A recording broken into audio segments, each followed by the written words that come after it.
ઉત્સવ મનાવાઈ રહ્યો છે। ફટાકડા ફોડી અને ગુલાલ ઉડાડી બનાવી રહ્યા છે જીતનો જશ્ન। આ જીત બાદ આગામી સમયગાળામાં જનતા માટે કામ કરવાના ઉમેદવારોએ દાવા પણ કરવાના શરૂ કર્યા છે। 28 બેઠકમાંથી મહત્તમ બેઠક પર ભાજપાના ઉમેદવારો આગળ ચાલી રહ્યા છે।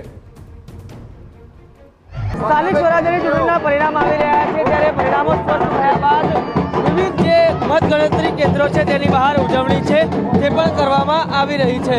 આપ સીધા જ દ્રશ્ય જોઈ રહ્યા છો ગાંધીનગરના મતગણતરી કેન્દ્ર બહારથી, જ્યાં આગળ વિવિધ તાલુકા પંચાયતોના જે બેઠક છે તેના પરિણામો સામે આવી રહ્યા છે અને ત્યારબાદ જે વિજેતા ઉમેદવારો છે તેમના દ્વારા ઉજવણી પણ કરવામાં આવી રહી છે। અહીંયા આપ ઉત્સાહ જોઈ રહ્યા છો, જે પ્રકારે પરિણામ સ્પષ્ટ થઈ રહ્યા છે। જે ઉમેદવારો છે તે પણ હાજર છે, તેમની સાથે વાત કરીશું। શું કહેશો, જેમ જેમ પરિણામો સ્પષ્ટ થઈ રહ્યા છે, મહત્તમ બેઠક ઉપર ગાંધીનગર તાલુકા પંચાયત માટે ભાજપ લીડ કરી રહ્યું છે, કેવી રીતે ઉજવણી? અમે એવું માનીએ છીએ કે ભાજપને જે કામો કરેલા છે એ પ્રમાણે ભાજપની તાલુકા પંચાયત ફરી બનશે, અવશ્ય બનશે। અને અમે અમારી સીટ ઉપર માજી જિલ્લા પ્રમુખના દીકરીને હરાવીને અને ચાલુ જિલ્લા સદસ્યની દીકરીને હરાવીને અમે 1200 મતથી જીત મેળવી છે। જે 2 ટર્મથી કોંગ્રેસ હતી એને અમે બીજેપી કરી છે, એમણે કોઈ કામ કર્યા નથી કોંગ્રેસ વાળાએ।